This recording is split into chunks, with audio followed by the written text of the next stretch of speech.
Сәлеметсіздер ме, балалар? Бүгінгі сабақтың тақырыбы анардың пайдасы бар ма? Здравствуйте, ребята!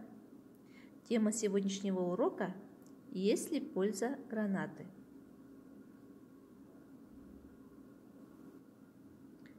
Жаңа сөздермен таныс болайық. Ознакомимся с новыми словами. Пайдалы – полезный, салқын – холодный, жылы – теплый. Тағы да бір қайталап өтейік. Повторим еще раз. Пайдалы – полезный, салқын – холодный, жылы – теплый. Анар шырыны пайдалы, гранатовый сок полезный, шырын салқын, сок холодный, шырын жылы, сок теплый.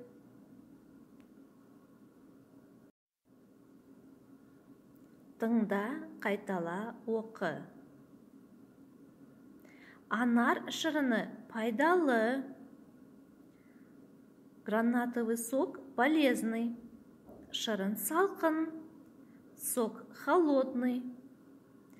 Қызанақ шырыны пайдалы, томатный сок полезный. Апельсин шырыны пайдалы, апельсиновый сок полезный. Сәбіз шырыны пайдалы, морковный сок полезный, шырын жылы, сок теплый. Дұрыс айт және қайтала. Пайдалы, салқын, жылы.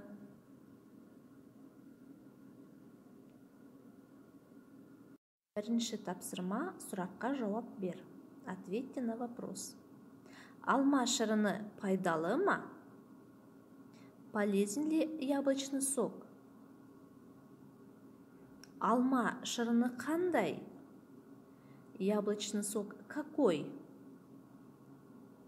Сәбіз шырыны қандай?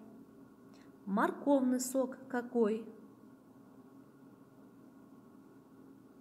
Екінші тапсырма, мәтінді оқы. Прочитайте текст.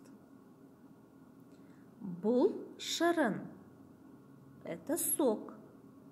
Бұл алма шырыны. Это яблочный сок. Алма шырыны тәтті. Яблочный сок сладкий. Анар шырыны дәмді. Гранатовый сок вкусный. Шырын салқын. Сок холодный. Сәбіз шырыны пайдалы. Морковный сок полезный.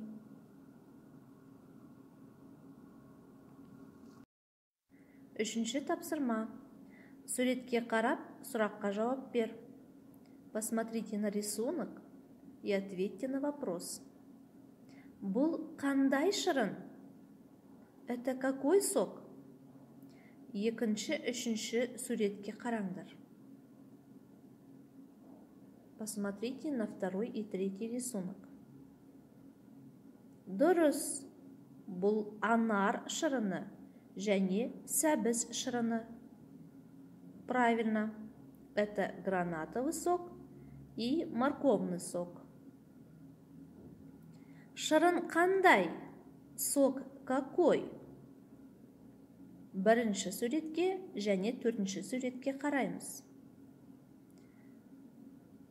Смотрим на первый и на четвертый рисунок.